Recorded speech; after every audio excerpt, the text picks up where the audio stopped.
Hi guys, so in this video I'm going to show you how I fit or hope to fit electric leather Range Rover sport seats on captain's bases in the front of the Sprinter. Obviously the seats are much cheaper to buy second hand from eBay, or so better than having the original Sprinter seats retrimmed. Those new like captain seats for actual Sprinter are like £1,000. I got a whole car interior for 500 quid, so saves a few quid here and there. And they're just more comfortable. There's more adjustment because of the different angles and stuff that you can get out of the Range Rover sport seats as opposed to just the generic Sprinter seat. So hope you like your video, hope it can help somebody, and yeah, see how we get on. So these are the seats. They're relatively good condition. They look nice for what they are. I mean, it saves spending £1,000 on a set of Sprinter seats when these are more comfortable, electric, and cost half the price. It's just making it work. I bought these universal seat bases. Comes with all the bolts, etc. Looks pretty good. Half the price of the specific ones for Sprinter, and since we're putting Range Rover seats in the front of it, they wouldn't have matched that anyway, so I may as well buy the universal ones and build the brackets. So we'll see how we get on. So with these seats, because they have a memory, they have a little ECU in them, and a lot of excess wiring that we don't actually need. So what I'm going to do is take these bases off from here and here. All this gubbins can all go, and then I'll mount bars across here, which I can drill and tap to mount them to the frame.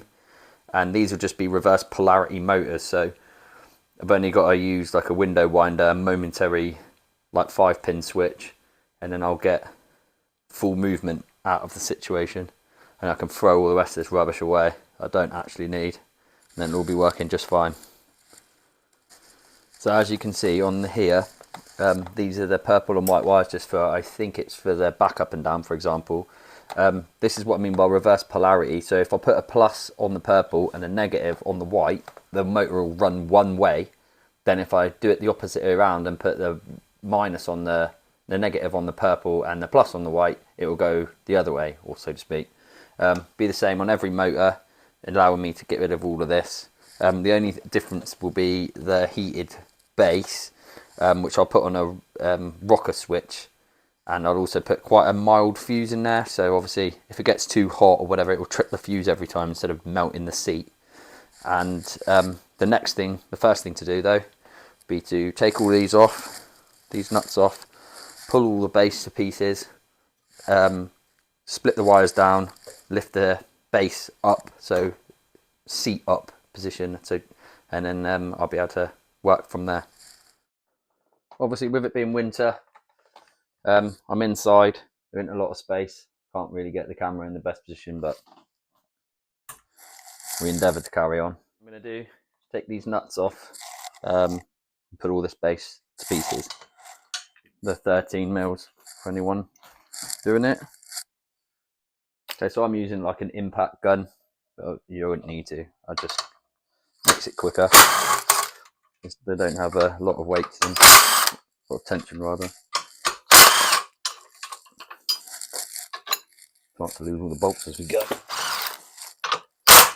And before everyone says, yes, I know I'm using chrome sockets on an impact gun and you're not supposed to, but they're not tight, I'm just being lazy.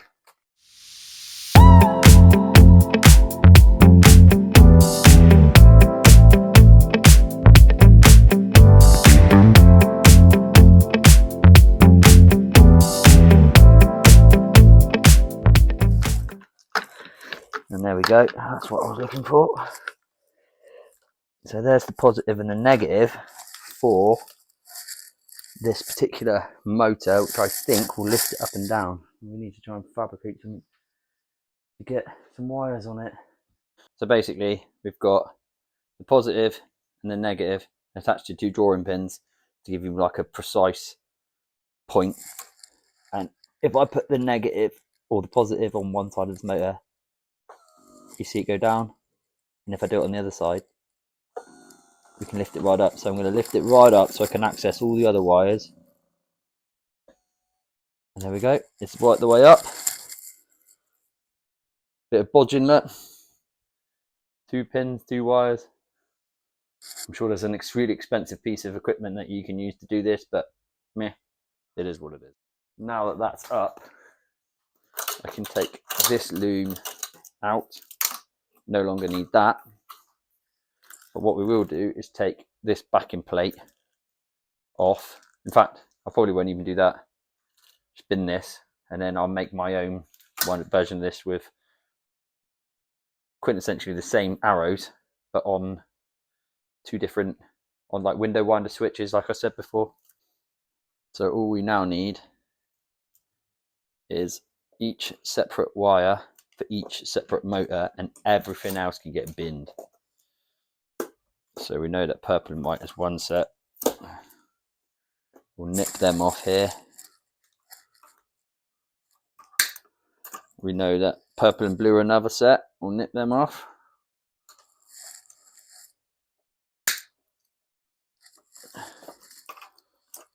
And when we get the extended switch cables, we can put them straight back on the wires that we've got already under here. What have we got here? So this one is this one. So this is the last one of this bump. I'll just take all this shit out. Not going to want any of this. All of this is going to go in the bin.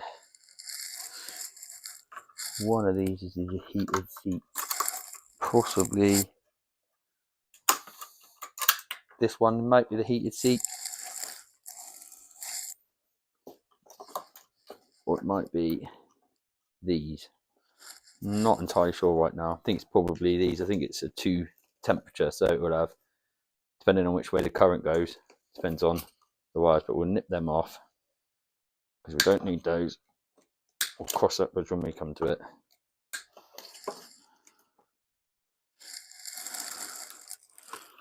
Same goes for this one.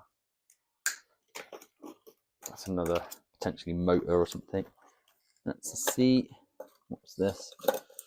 Don't need this.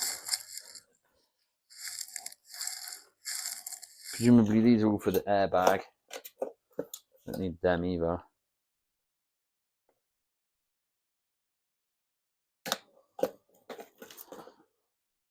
I'll cable tie these up out of the way.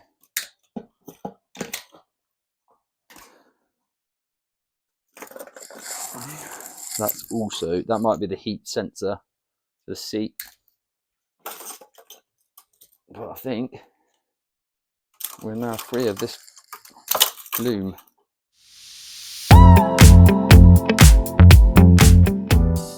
And I've still got this monstrosity to sort out on this chair, which is very similar. Okay, so now we've established all the wires and the electrics are working. The next thing we're going to need to do is mount our universal seat base to our seat.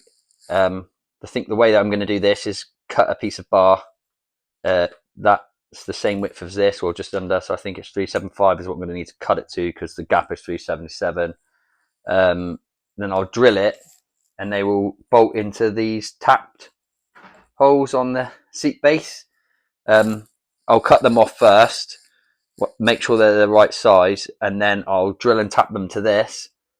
Then I can mount it back over there before I weld it on. That way we won't get any misalignments on the holes, because otherwise then it'd be useless. That's the next step, I think. So yeah, like we're saying, this is the flat bar stock. I'm going to use 6mm thick flat bar, and then like I say, we need 375 on here. We'll mark that out. 37.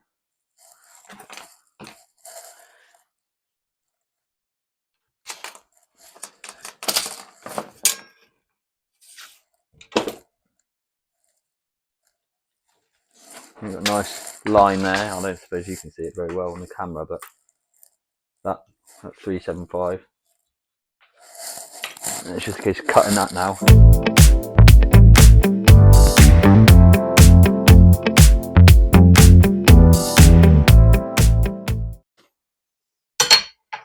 It should sit on here.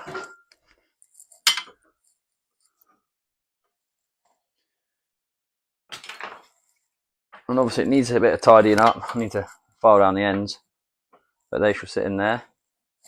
And I'll drill and tap those to sit on there, and we'll be laughing. Okay, so we've got our piece of steel. Just need to tidy up the ends. Make sure they're all clean for welding.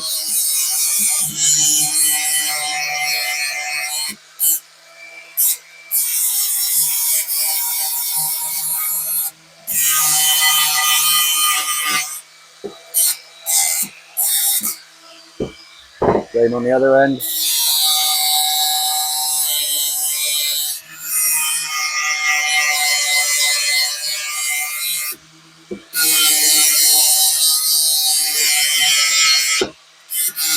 And again, I know health and safety, should be wearing glasses. There we have it. So that will fit in there. A little bit of a gap on the ends just for the weld. Same again on this one.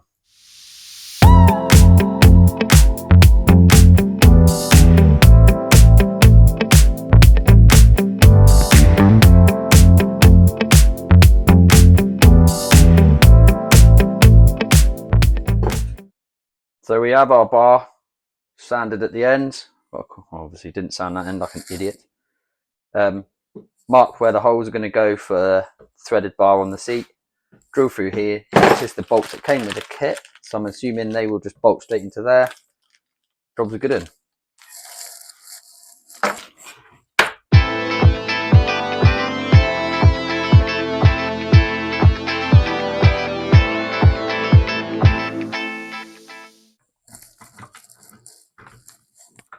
Always nice when the plan comes together.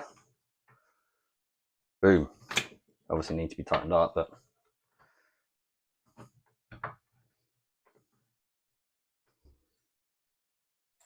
that's perfect for lining that up. Do the same on the other ones. So we know that's 450. Let's rotate this over. And this base is 360 on the bottom edge. It's quite thick steel, not as thick as the bar I was using, but thick enough. If I make it 450 wide and bolt through here,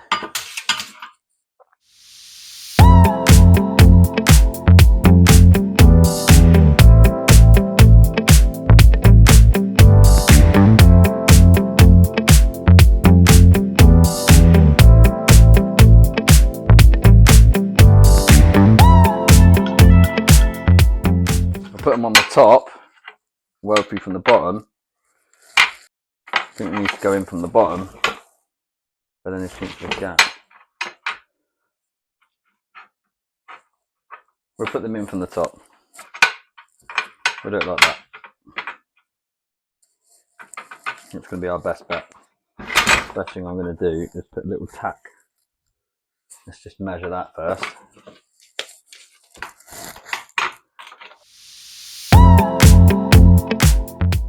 Okay, so as you can see, at that diameter, that length rather, they'll sit like that. And all I need to do is drill through these ones and tap the one underneath, and I shall have myself a seat base. And I'll be able to get to that. So I can bolt this to the chair first and then bolt them down after. And as long as these are tapped, it should be fine. No different to the ones tapping through here.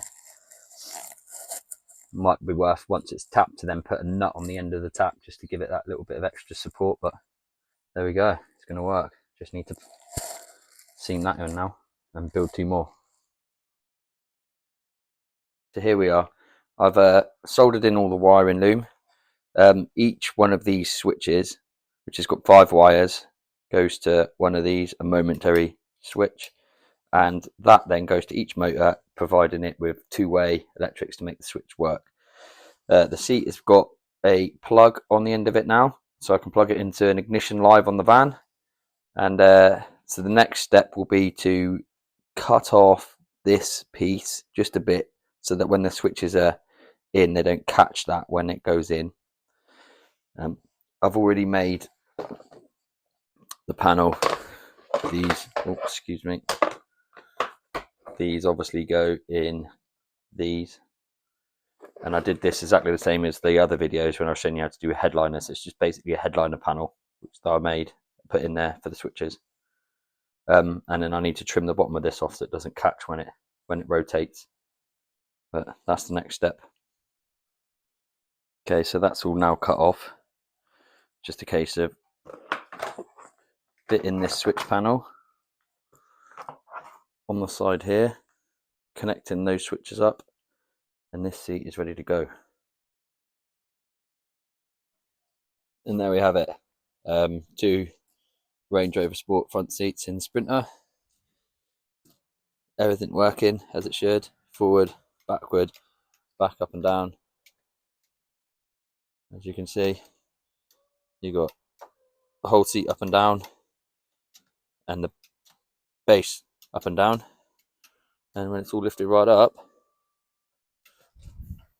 it will spin.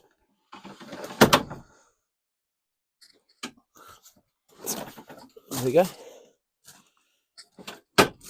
And once fully spun, or during fully spun, you still have all your electric movements. I don't know if the camera's even picking it up, but it's moving. There we go. Job's a good one. On to the next one.